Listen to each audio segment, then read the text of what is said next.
शांति। ओम शांति। ओम शांति। ओम शांति। ओम शांति। ओम शांति। आज 26 जून 2025 प्रातः मुरली ओम शांति बाप दादा मधुबन। आज मीठी मधुर मुरली में बाप ने हम बच्चों को सावधानी दी है कि अपने स्वभाव संस्कारों को बदलो। कईयों का संस्कार होता है ना कि किसी भी छोटी छोटी बातों पर रूठ जाते हैं। तो बाबा आज पूछ रहे हैं किसी का यह रूठने का संस्कार तो नहीं है। यदि ब्राह्मणी से रूठ गए फिर मुरली आदि पढ़ना छोड़ देते हैं तो घाटा किसको होगा? क्योंकि बाबा से रूठे है ना। मुरली तो बाबा सुना रहा है ना, ब्राह्मणी तो निमित्त है। तो बाबा ने बच्चों को समझाने दी है किसी भी हालत में मुरली नहीं छोड़नी है। हमारे दुख का कारण जो है हमारा अपना ही पुराना स्वभाव संस्कार है। तो बाबा कहते धीरज धरो, सुख के दिन आएगी आए, लेकिन उसके लिए तुम्हें पहले सहन शक्ति की मूर्त बनना होगा, अपने में चेंज लाना और राज्यों की पढ़ाई अच्छे से पढ़ना। सुनते हैं आज के डायरेक्ट ईश्वरीय महावाक्य। ओम शांति।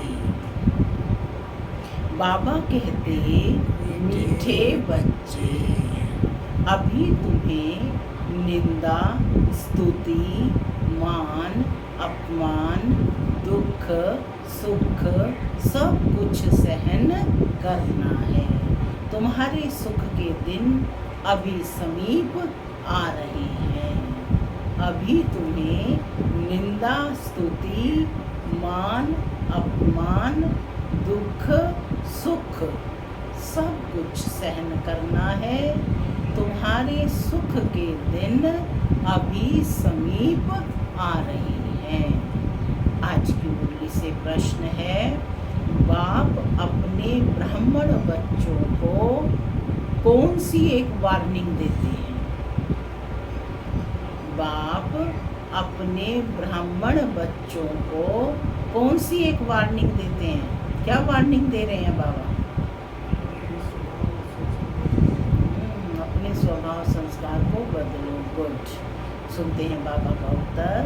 बाबा कहते कि बच्चे कभी भी बाप से रूठना नहीं है।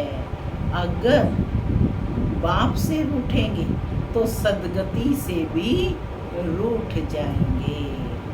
बाप वार्निंग देते हैं, रूठने वालों को बड़ी कड़ी सजा मिलेगी। आपस में ब्राह्मणी से भी रूठे तो फूल बनते बनते कांटा बन जाएंगे। इसलिए बाबा कहते बहुत बहुत खबरदार रहो। गीत चला, धीरज धर मनवा सुख के दिन आएगी आए। ओम शांति। माना मैं शांत स्वरूप आत्मा हूँ, शांति मेरा स्वधर्म है। बाबा कहते मीठे बच्चे अब घर वापस जाना है। ओम शांति। मीठे मीठे सिक्की लधे बच्चों ने गीत सुना। कौन सा गीत सुना लोकेश बहन? धीरज धर मनवा सुख के दिन आए। तुम बच्चों के जो भी जन्म जन्मांतर के दुख हैं सब दूर हो जाने चाहिए। इस गीत की लाइन सुनी, तुम जानते हो अभी हमारा दुख का पार्ट पूरा होता है और सुख का पार्ट शुरू होता है। जो पूरी रीति नहीं जानते हैं वह किसी ना किसी बात में दुख जरूर देखते हैं। यहाँ बाबा के पास आने से भी कोई ना कोई प्रकार का दुख भासेगा। बाबा समझ सकते हैं बहुत बच्चों को तकलीफ होती होगी। जब तीर्थ यात्रा पर जाते हैं तो कहाँ भीड़ होती है, बरसात पड़ जाती है, कभी तूफान लग पड़ते हैं। जो सच्चे भगत होंगे वह तो कहेंगे क्या हर्जा है, भगवान के पास जाते हैं कि कुछ हो भी रहा है बीच में तो कोई हर्जा नहीं, भगवान के पास जाते हैं। भगवान समझकर ही यात्रा पर जाते हैं। ढेर के ढेर भगवान है मनुष्यों के, तो जो अच्छे मजबूत होते हैं वह तो कहते हैं हर्जा नहीं। अच्छे काम में हमेशा विघ्न पड़ते हैं। वापस लौटकर थोड़े ही जाएंगे, वापस लौटकर आ जाएंगे। कोई कोई तो लौट भी आते हैं, कभी विघ्न पड़ते हैं, कभी नहीं भी पड़ते हैं। बाप कहते हैं बच्चे यह भी तुम्हारी यात्रा है। तुम कहेंगे हम बेहद के बाप के पास जाते हैं, वह बाप सबके दुख हरने वाला है। ये निश्चय है कि वह सबके दुख हरने वाला है, निश्चय है। आजकल देखो मधुबन में कितनी भीड़ है, बाबा को ओना रहता है, बहुतों को तकलीफ भी होती होगी, पट में सोना पड़ता है। उस समय एक साकार मूली है ये, तो उस समय व्यवस्थाएं थोड़ा कम थी, तो बाबा कहते हैं कि पट में सोना पड़ता है। बाबा थोड़े ही चाहता है कि बच्चों को पट में सुलाए, परंतु ड्रामा अनुसार भीड़ हो गई है। कल्प पहले भी हुई थी, फिर होगी, इसमें कोई दुख नहीं होना चाहिए। यह भी जानते हैं पढ़ने वाले कोई तो राजा बनेंगे, फिर कोई रंक भी बनेंगे, कोई का ऊंचा मर्तबा और कोई का कम, परंतु सुख जरूर हो, सुख हर आत्मा को होगा।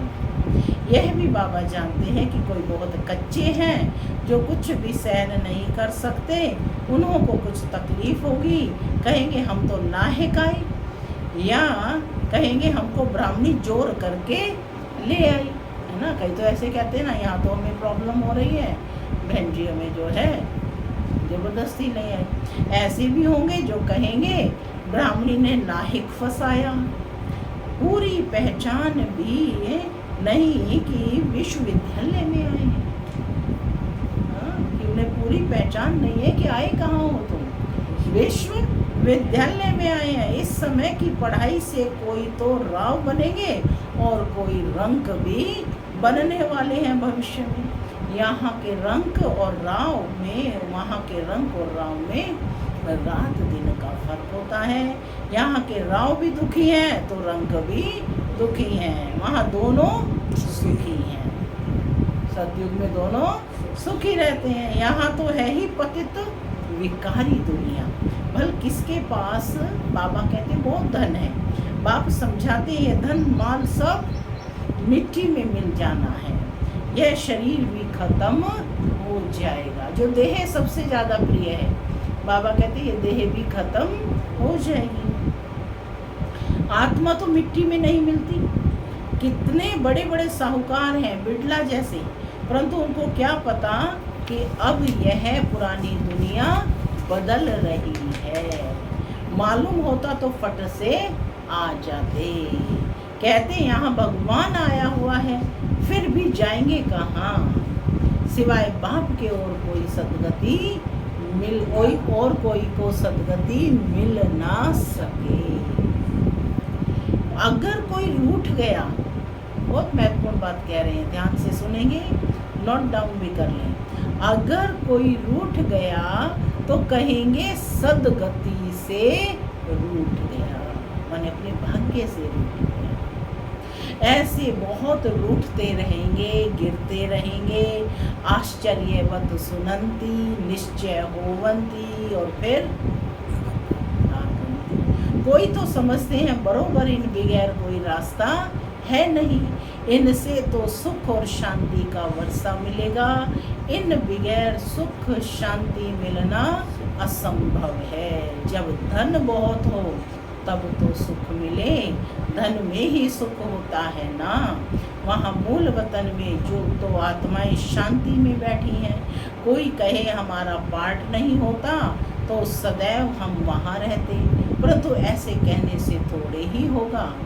बच्चों को समझाया गया है यह बना बनाया खेल है। बहुत हैं जो किसी ना किसी संशय में आकर छोड़ जाते हैं, ब्राह्मणी से रूठ जाते हैं, या आपस में रूठकर पढ़ाई छोड़ देते हैं। अभी तुम यहाँ फूल बनने के लिए आए हो, महसूस करते हो कि बरोबर हम कांटे से फूल बन रहे हैं। फूल जरूर बनना है।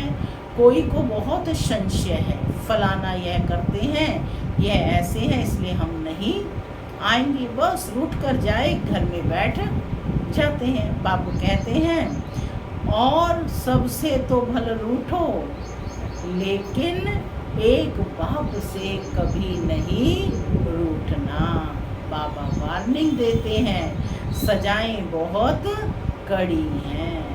गर्भ में भी जो सजाएं मिलती हैं सब साक्षात्कार कराते हैं। बगैर साक्षात्कार के सजा मिल नहीं सकती। यहाँ का भी साक्षात्कार होगा। तुमने पढ़ते पढ़ते आपस में लड़ाई झगड़ा कर रूठ कर पढ़ाई छोड़ दी। बाबा कहते हर चीज़ दिखाई जाएगी आपको, आत्मा को साक्षात्कार होगा कि कैसे तुमने लड़ झगड़ कर अलवेलेपन में आकर पढ़ाई छोड़ दी थी। तुम बच्चे समझते हो हमको फादर से पढ़ना है, पढ़ाई कभी नहीं छोड़नी है। तुम यहाँ पढ़ते ही हो मनुष्य से देवता बनने के लिए। ऐसे ऊंचते ऊंच बाप के पास तुम मिलने आते हो। कभी जास्ती आ जाते हैं, ड्रामानुसार कुछ तकलीफ हो पड़ती है। बच्चों को अनेक तूफान आते हैं, फलानी चीज़ ना मिली, यह नहीं मिला, यह तो कुछ भी नहीं है। उस दौरान सभी हम गए हुए थे तो कितने टेंट लगाने पड़े थे, है ना। तो बहुत ज़्यादा आत्माएं आ गई थी, लेकिन सब व्यवस्था बाबा के घर में हो गई थी। तो बाबा कहते कि यह नहीं मिला, यह तो कुछ भी नहीं है। जब मौत का समय आएगा तो अज्ञानी मनुष्य कहेंगे हमने क्या गुनाह किया है, नाहिक जो हमें मारते हैं। ढेर के ढेर मरेंगे, बमबादी गिरेंगे तो क्या होगा, है ना। उन आत्माओं ने वो आएगा ना कि हमने क्या पाप कर्म किए जो हमें ऐसी मृत्यु मिली। तो बाबा कहते हैं कि नाहिक जो हमें मारते हैं उस पिछाड़ी के पार्ट को ही कहा जाता है नाहिक। उन्हें नाहिक कहा जाता है ना, उसे ही कहा जाता है जब आत्माएं जो है एक बड़ा ढेर के ढेर मारी जाएंगी। तो बाबा कहते हैं कि जब मौत का समय आएगा तो अज्ञानी मनुष्य कहेंगे हमने क्या गुनाह किया है। नाहिक जो हमें मारते हैं उस पिछाड़ी के पार्ट को ही कहा जाता है खूने नाहिक पार्ट। अचानक बॉम्ब्स गिरेंगे, ढेर के ढेर मरेंगे, यह खूने नाहिक हुआ ना। अज्ञानी मनुष्य ऐसे चिल्लाएंगे। तुम बच्चे तो बहुत खुश होते हो क्योंकि तुम जानते हो इस दुनिया का विनाश होना ही है।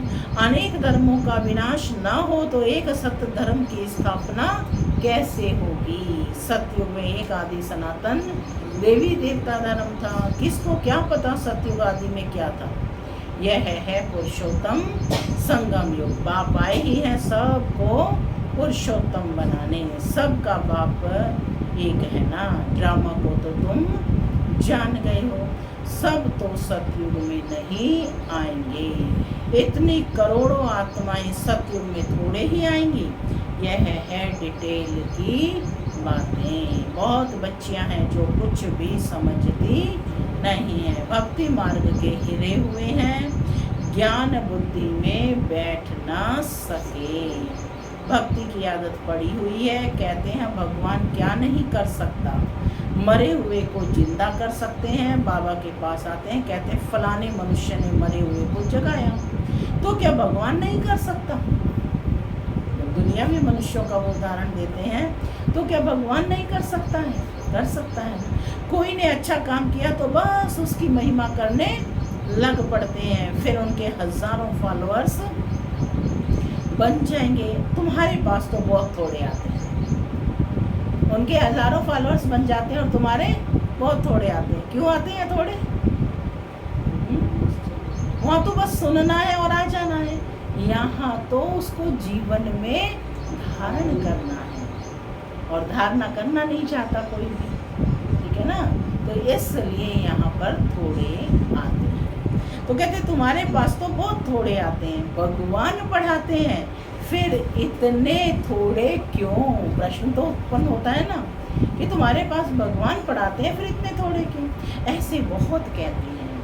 तो बाबा क्या कहते, अरे यहाँ तो मरना होता है, यहाँ तो जीते जी मरना है। पुराने स्वभाव, पुराने संस्कार, पुरानी दुनिया, पुराने संबंध संपर्क हैं, सब कुछ छोड़ना है। तो बाबा कहते हैं वहाँ दूसरे सत्संग में क्या होता है, वहाँ तो कन रस है, गाया बजाया है ना, कानों का स्वाद लिया और आ गए। कोई डालना की तो चीज़ नहीं है। बड़े भक्के से बैठ गीता सुनाते हैं, भगत लोग सुनते हैं, यहाँ कन रस की बात नहीं।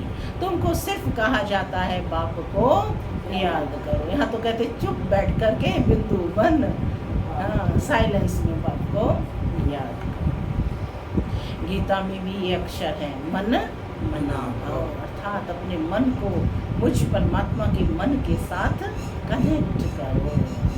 तो वैसा बनना पड़ेगा ना, आत्मिक स्थिति में स्थित होना पड़ेगा। बाप को याद करो तो विकर्म विनाश होंगे। बाप कहते हैं अच्छा ब्राह्मणी सेवा सेंटर से रूठ जाते हो, अच्छा यह तो काम करो और संग तोड़ अपने को आत्मा समझो। एक बाप को याद करो, बाप ही पतित पावन है। बस बाप को याद करते रहो, स्वदर्शन चक्र फिराते रहो। इतना याद किया तो भी स्वर्ग में जरूर आएंगे। स्वर्ग में ऊंच पद तो पुरुषार्थ के अनुसार ही मिलेगा। प्रजा बनानी पड़े, नहीं तो राजाई किस पर करेंगे। स्पष्ट कर दिया बाबा ने कहा सेवा नहीं करेंगे तो प्रजा कहाँ से बनेगी। कहते हम राजा बनेंगे, राजा बनेंगे तो प्रजा तो बनानी पड़ेगी, है ना। तो बाबा कहते स्वदर्शन चक्र फिराते रहो, इतना याद किया तो भी स्वर्ग में जरूर आएंगे। स्वर्ग में ऊंच पद तो पुरुषार्थ के अनुसार ही मिलेगा। प्रजा बनानी पड़े, नहीं तो राजाई किस पर करेंगे। तो जो बहुत मेहनत करते हैं ऊंच पद भी वही पाएंगे। ऊंच पद के लिए ही कितना माथा मारते हैं, पुरुषार्थ बगैर कोई रह नहीं सकता। तो बच्चे जानते हो ऊंचते ऊंच पतित पावन बाप है। मनुष्य महिमा बल गाते हैं परंतु अर्थ नहीं समझते हैं। भारत कितना साहूकार था। भारत है स्वर्ग, वंडर ऑफ वर्ल्ड। वह 7 वंडर्स हैं माया के। सारे ड्रामा में ऊंचते ऊंच है स्वर्ग, नीचे ते नीचे है नर्क। अभी तुम बाप के पास आए हो, जानते हो मीठा बाबा इतना ऊंचते ऊंच ले जाते हैं। कितना ऊंच, परम धाम ले जाते हैं, वापस घर ले जाते हैं। उनको कौन भूलेंगे। भल कहाँ भी जाओ सिर्फ एक बात याद रखो, बाप को याद करो। बाप ही श्रीमत देते हैं, भगवान वाच न कि ब्रह्मा भगवान वाच। कौन श्रीमत देते हैं, बाप भगवान वाच न कि ब्रह्मा भगवान वाच। बेहद का बाप बच्चों से पूछते हैं, बच्चे तो हम तुमको इतना साहूकार बना कर गए, फिर तुम्हारी दुर्गति कैसे हुई। पूछ रहे हैं तुमको इतना साहूकार बना कर गए, फिर तुम्हारी दुर्गति कैसे हुई। परंतु सुनते ऐसे हैं जैसे कुछ भी समझते नहीं, कोई जवाब ही नहीं दे रहे हैं। तो बच्चों को थोड़ी तकलीफ होती है, दुख सुख स्तुति निंदा माने प्रशंसा, स्तुति माने प्रशंसा भी करेंगे, कोई निंदा करेंगे भी, सब सहन करना पड़ता है। यहाँ के मनुष्य देखो कैसे हैं, प्राइम मिनिस्टर को भी पत्थर मारने में देरी नहीं करते हैं। कहते हैं स्कूल बच्चों का न्यू ब्लड है, बहुत महिमा करते हैं उनकी, समझते हैं यह फ्यूचर का न्यू ब्लड है। परंतु वही स्टूडेंट दुख देने वाले निकल पड़ते हैं। हो रहा है ना सब जगह पर लड़ाई झगड़े स्कूलों में, कॉलेजों को आग लगा देते हैं, एक दो को गाली देते रहते हैं। बाप समझाते हैं दुनिया का क्या हाल है।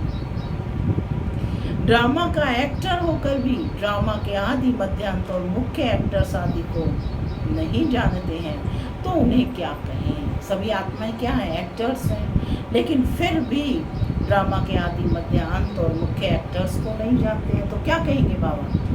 बाबा को रहम आता है, वंडर खाते हैं, कहते हैं उन्हें क्या कहें? बड़े ते बड़ा कौन है, उसकी बायोग्राफी तो जाननी चाहिए ना। कुछ भी नहीं जानते। ब्रह्मा विष्णु शंकर का क्या पार्ट है, धर्म स्थापकों का क्या पार्ट है। मनुष्य तो अंधश्रद्धा में आकर सबको प्रिसेप्टर कह देते हैं, सबको धर्म गुरु कह देते हैं। धर्म स्थापक है ना, गुरु तो वह होता है जो सदगति करता है, लेकिन धर्म स्थापक सदगति तो नहीं करते। अब सर्व का सदगति दाता तो एक ही परम पिता परमात्मा है, वह परम गुरु भी है, फिर नॉलेज भी देते हैं, तुम बच्चों को पढ़ाते भी हैं, उनका पार्ट ही वंडरफुल है।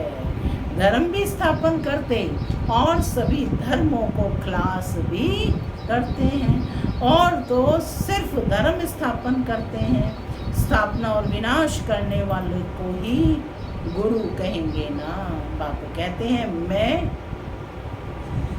मैं कालों का काल हूँ। एक धर्म की स्थापना और बाकी सभी धर्मों का विनाश हो जाएगा, अर्थात इस ज्ञान यज्ञ में सब स्वाहा हो जाएंगे। फिर ना कोई लड़ाई लगेगी, ना यज्ञ रचा जाएगा। तुम सारे विश्व के आदि मध्य अंत को जानते हो, और तो सभी नेति नेति कहते हैं। क्या कहा? तुम ऐसे थोड़े ही कहेंगे, बाप बगैर और कोई समझा ना सके। तो तुम बच्चों को बड़ी खुशी होनी चाहिए, परंतु माया का सामना ऐसा होता है जो याद ही मिटा देती है।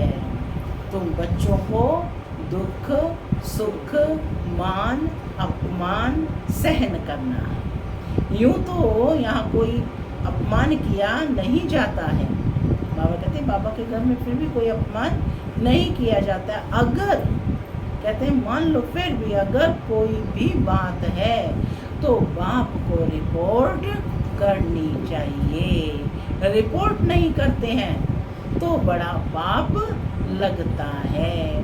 बाप को सुनाने से झट उनको सावधानी मिलेगी। जो निमित्त टीचर है वो सावधानी देगी, है ना। इस सर्जन से छिपाना नहीं चाहिए।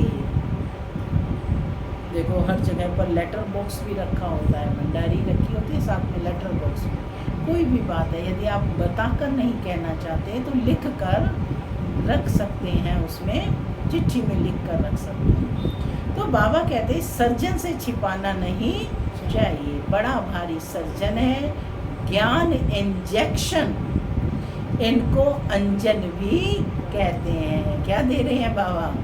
ज्ञान इंजेक्शन, जिसको अंजन भी कहते हैं।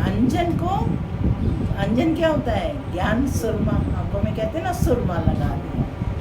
अंजन को ज्ञान सुरमा भी कहा जाता है। जादू आदि की तो कोई बात ही नहीं है। बाप कहते हैं मैं आया हूँ तुमको पतित से पावन होने की युक्ति बताने। पवित्र नहीं बनेंगे तो धारणा भी नहीं होगी। इसी काम के कारण ही फिर पाप होते हैं, इन पर जीत पानी है। खुद भी विकार में जाता होगा तो दूसरे कोई को कह नहीं सकेंगे, वह तो महापाप हो जाए। बाप कहानी भी सुनाते हैं। पंडित ने कहा राम राम कहने से सागर पार हो जाएंगे। मनुष्य समझते हैं पानी का सागर। जैसे आकाश का अंत नहीं वैसे सागर का भी अंत नहीं पा सकते हैं। ब्रह्म महतत्व का भी अंत नहीं। यहाँ मनुष्य अंत पाने का पुरुषार्थ करते हैं, वहाँ कोई पुरुषार्थ नहीं करते। यहाँ कितना भी दूर जाते हैं फिर लौट आते हैं। पेट्रोल ही नहीं होगा तो आएंगे कैसे?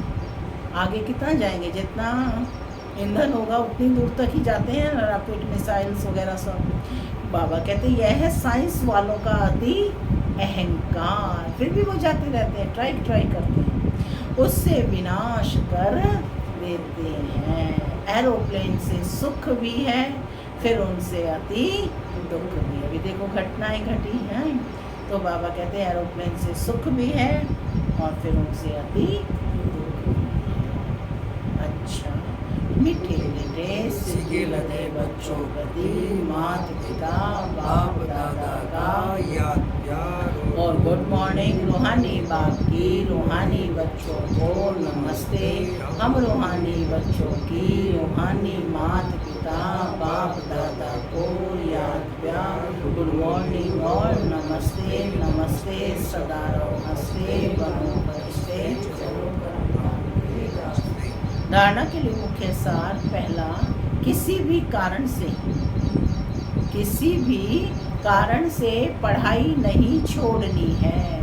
सजाएं बहुत कड़ी हैं, उनसे बचने के लिए और सब संग तोड़ एक बाप को याद करना है, रूठना नहीं है। दूसरा पॉइंट है, ज्ञान इंजेक्शन व अंजन देने वाला एक बाप है। उस अविनाशी सर्जन से कोई बात छिपानी नहीं है। बाप को सुनाने से झट सावधानी मिल जाएगी।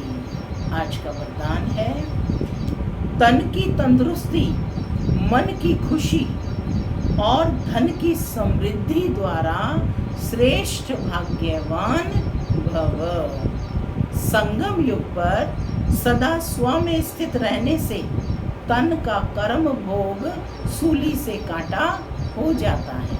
तन का रोग योग में परिवर्तन कर देते हो, इसलिए सदा स्वस्थ हो। मन मनाभव होने के कारण खुशियों की खान से सदा संपन्न हो, इसलिए मन की खुशी भी प्राप्त है और ज्ञान धन सब धनों से श्रेष्ठ है। ज्ञान धन वालों की प्रकृति स्वतः दासी बन जाती है और सर्व संबंध भी एक के साथ हैं। संपर्क भी होली हंसों से है, इसलिए श्रेष्ठ भाग्यवान का वरदान स्वतः प्राप्त है। स्लोगन है, याद और सेवा दोनों का बैलेंस ही डबल लॉक है। अव्यक्त इशारे, आत्मिक स्थिति में रहने का अभ्यास करो, अंतर्मुखी बनो। जैसे अनेक जन अपने देह के स्वरूप की स्मृति नेचुरल रही, वैसे ही अपने असली स्वरूप की स्मृति का अनुभव थोड़ा समय भी नहीं करेंगे क्या? यह पहला पाठ कंप्लीट करो, तब अपनी आत्म अभिमानी स्थिति द्वारा सर्व आत्माओं को साक्षात्कार कराने के निमित्त बनेंगे। ओम शांति।